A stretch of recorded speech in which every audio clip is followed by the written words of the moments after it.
The Texas killing fields are located on a 25-acre patch of land next to the Calder oil fields, in an extremely rural area between Houston and Galveston. The remains of 30 people have been recovered from the fields. Only a few have been identified. It is believed that many of the murders are the work of not one, but by multiple serial killers. Despite efforts by the League City, Texas police, along with the assistance of the FBI, very few of these murders have been solved. And those that have been solved were done by confessions given by prisoners. Several of the men who confessed claimed their confessions were extracted under duress from the police. As time passed, and advances in technology are now helping to reveal the identities of remains found in the Texas killing fields. Previously they were only known as Jane Doe. Then in 2019, 2 women were identified as Audrey Lee Cook and Donna Pridham from DNA testing.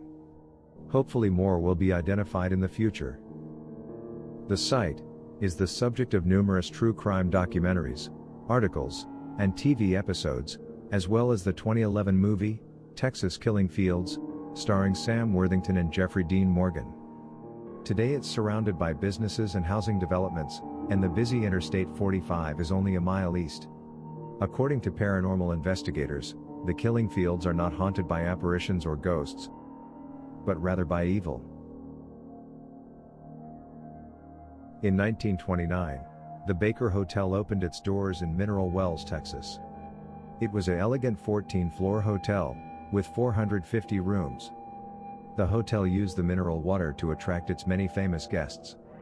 Some of these celebrities included Bonnie and Clyde, Judy Garland, and the Three Stooges. T.D. Baker built the hotel in 1929, and opened its doors 2 weeks after the construction was completed. The Baker Hotel had a lavish pool and spa filled with mineral-rich water. This drew the famous and sick people to its doors. The hotel went bankrupt in 1932, due to the stock market crash, but was bought by new owners that kept it open for a few more years. It then changed hands again during World War II and became a military dependence housing from 1941 until 1944. It reopened as a hotel from 1963 till 1972, then closed down, and has never reopened. T.D. Baker is believed to haunt the Baker Suite, located on the 11th floor of the hotel. Baker is said to have died in his suite, leaving him to walk the halls of his hotel endlessly. Tour guides always knock on doors of his former room, in order to not anger T.D. by them entering. Witnesses have claimed the entire 11th floor smells of cigar smoke, matching the habit of Mr. Baker.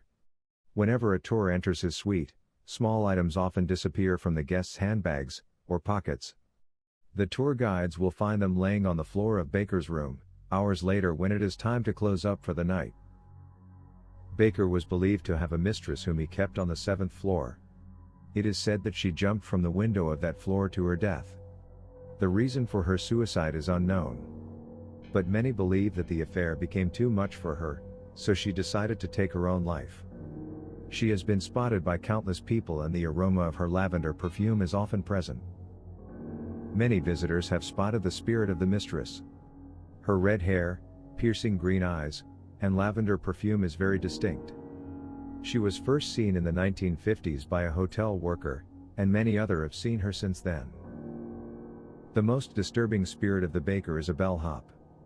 This young worker was in an elevator accident in the 1950s where he was chopped in half.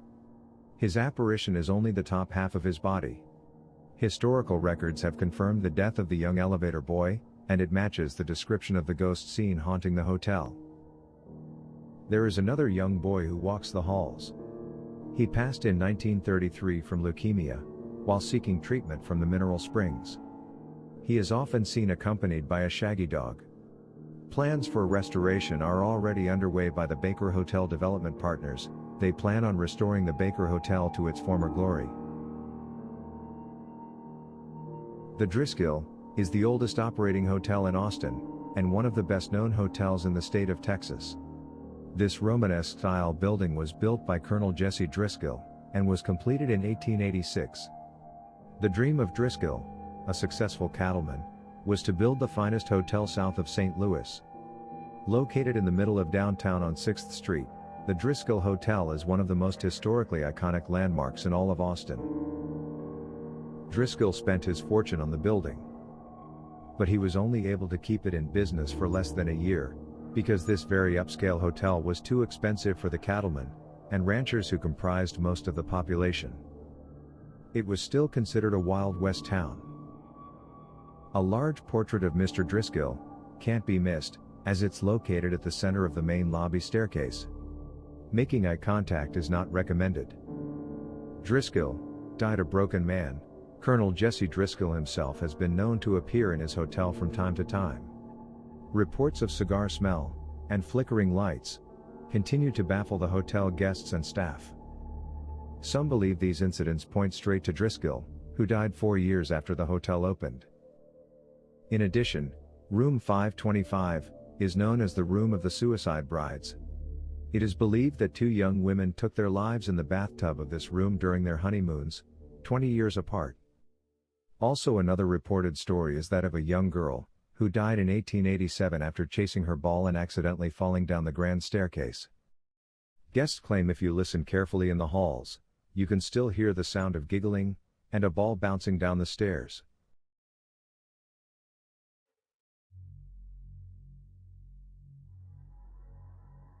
Originally built in 1861 as a private residence for Frank and Minerva Stilley, the Grove stands to this day as it did back then. Over the years it has gained a reputation, with many people regarding it as one of the most haunted houses in the Lone Star State. The first reports of paranormal encounters go back over 100 years, and the first indication that something strange might be happening there was in 1882, when a man T.C. Burke purchased the home. He moved his family in, and then moved right back out.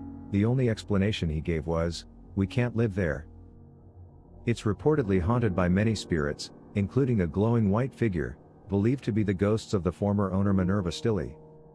When she appears, she is seen in a white dress, and always takes the same path through the house. Another is that of a man in the garden, who is often seen quickly walking through the lily beds, as if he is in a hurry. And a mischievous entity in the den, that seems to be particularly fond of the ladies. It has been listed as one of the top 10 most haunted places in America.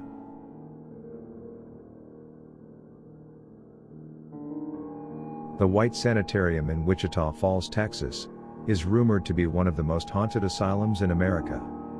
Frank White, the doctor who opened it in 1926, when the standard treatment for troubled people was to lock them up. White had been head of what is now the Austin State Hospital before moving to Northwest Texas. When he was in the capital city, the institution he oversaw was more generally known simply as the State Lunatic Asylum. There has long been rumors that there were some very strange experiments conducted inside the asylum, which could be the reason why it has become haunted. In the living room, where the residents spent much of their time, paranormal investigators have reported heavy activity there, including fully charged electronics losing power, as well as feeling rushes of cold air. In the library, people have reported hearing the voices of both children and adults, as well as an old-fashioned bicycle horn, even when nobody else was in the building. People who have visited the property say that they have heard screaming children, seen lights go on and off, and even seen some ghosts sitting there playing cards. Several years ago, an investor bought the property and had it remodeled, its various rooms converted into apartment units. Since then, the former White Sanitarium has once again been a residence for the living.